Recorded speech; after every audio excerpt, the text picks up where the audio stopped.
$80,000 a year. That's the number millions of people are working toward right now, grinding for, sacrificing weekends for. And here's what nobody tells you before you get there. It's not what you think it is, not even close. Because $80,000 in 2026 is not $80,000. And by the time this video is over, you'll understand exactly why.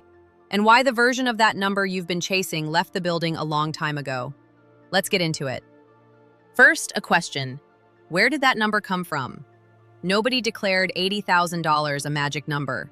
No law defines it as the threshold of success. But it's there, sitting quietly in the back of your mind. So why?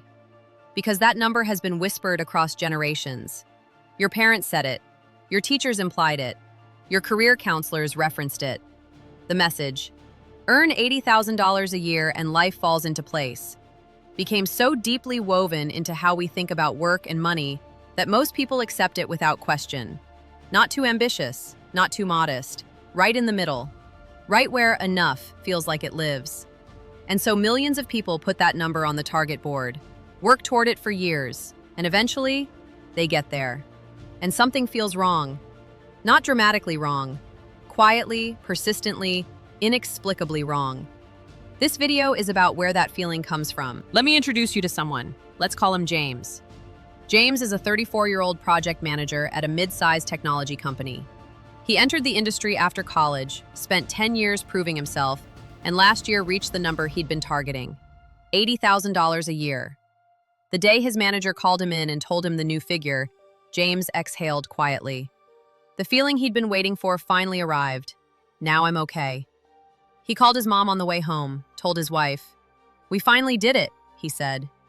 That week they went out for a small celebration, a nice restaurant, a bottle of wine. And then, life continued. The first paycheck arrived. James looked at his account. After taxes, net deposit, approximately $4,900. He paused. Something didn't add up.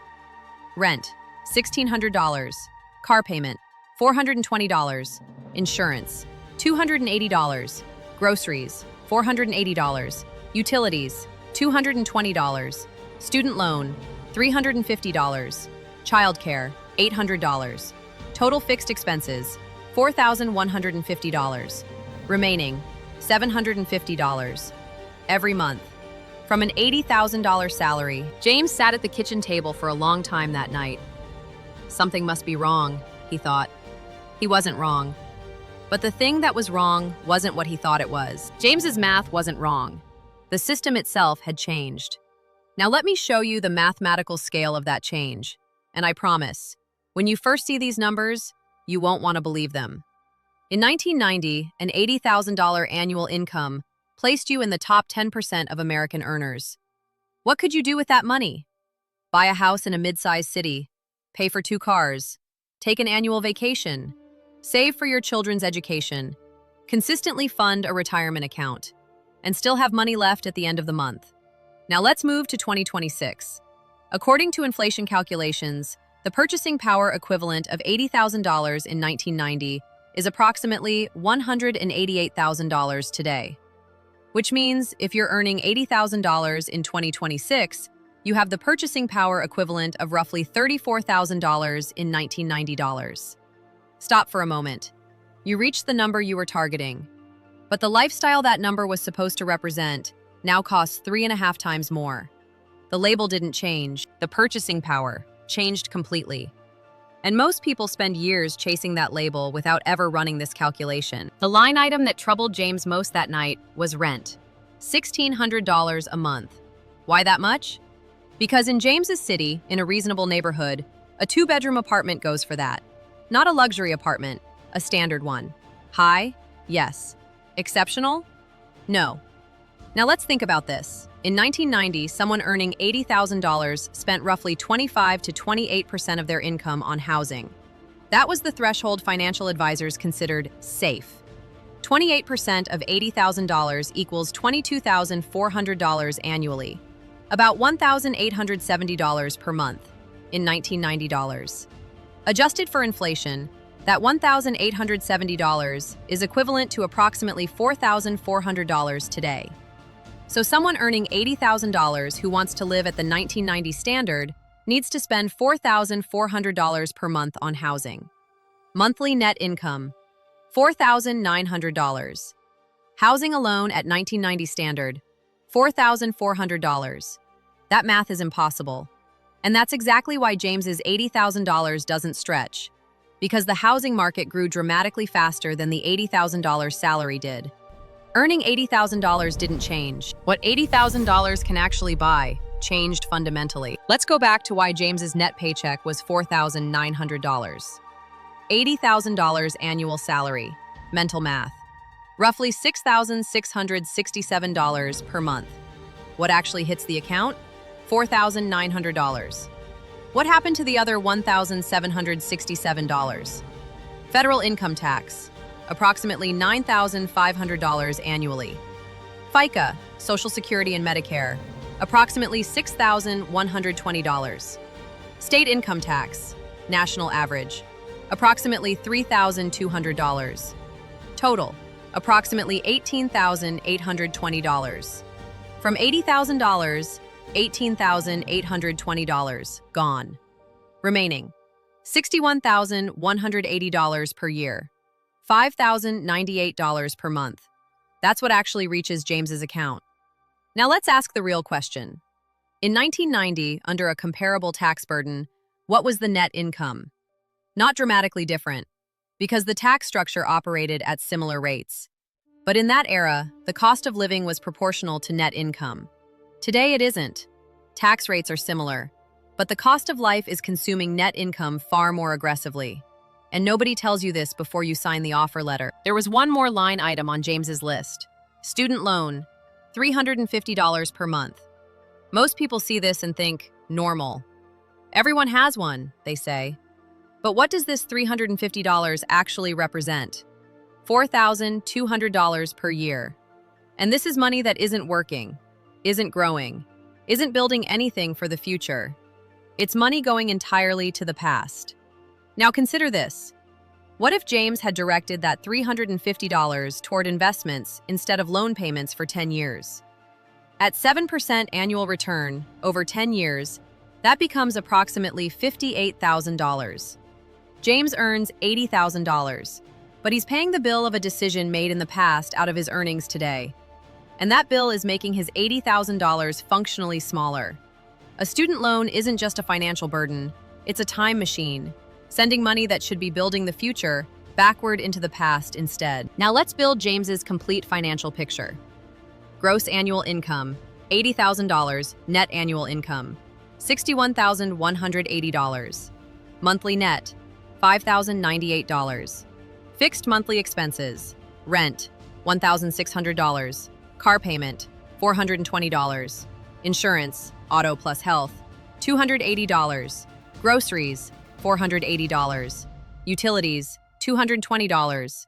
Student loan, $350. Childcare, $800. Total fixed expenses, $4,150. Remaining, $948 per month. From that $948, emergency fund contributions need to happen. Retirement account contributions need to happen. Vacation needs to be planned. Unexpected expenses need to be absorbed.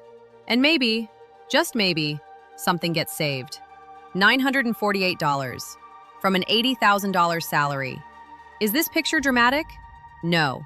This picture is the lived reality of the average American household in 2026.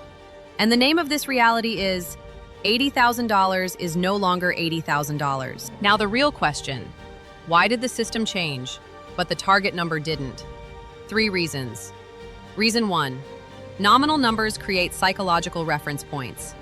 $80,000 still sounds substantial. It was substantial in 1990, and the brain doesn't update that historical reference. Because the number looks the same, the value feels the same. But feeling is not the same as being. Reason 2, system growth was uneven. Wages didn't grow proportionally with inflation. Over the last 30 years, the average American worker's real wage, adjusted for inflation, grew by only 15 to 20%. In that same period, housing prices grew by more than 200%, healthcare costs by more than 300%, Education costs by more than 400%. Income grew slowly, expenses grew fast, and that gap widened a little more every year. Reason 3. Nobody has an incentive to run this math for you. Employers don't want to tell you $80,000 isn't enough anymore. Banks don't want to tell you you can't afford that house on this salary. The government doesn't want to tell you you won't be able to retire on this trajectory. Everyone stays quiet for their own reasons. And inside that silence, millions of people keep running toward the wrong target. Now let's get into the concrete steps.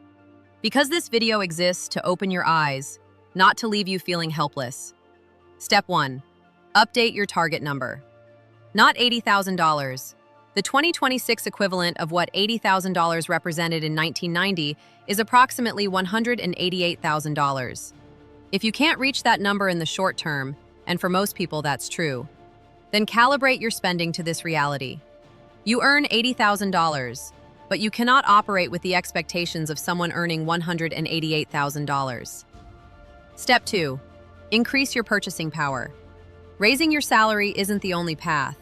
Tax optimization, additional income streams, investments that protect against inflation, each of these can create the same effect as a salary increase. Think about James's $948 margin.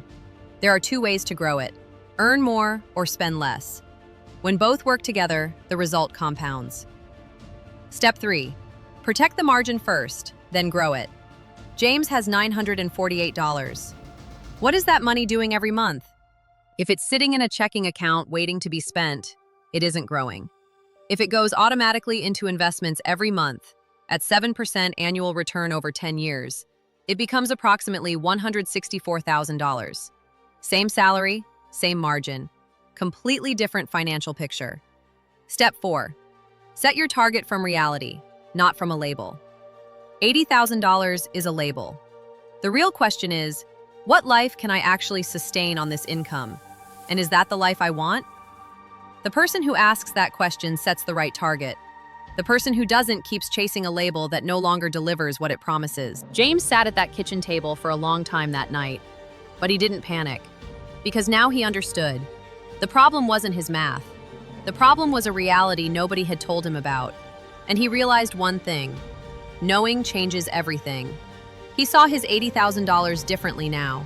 It wasn't a big enough salary. It was a tool. And like every tool, it had to be used correctly. He directed his $948 monthly margin into automatic investments.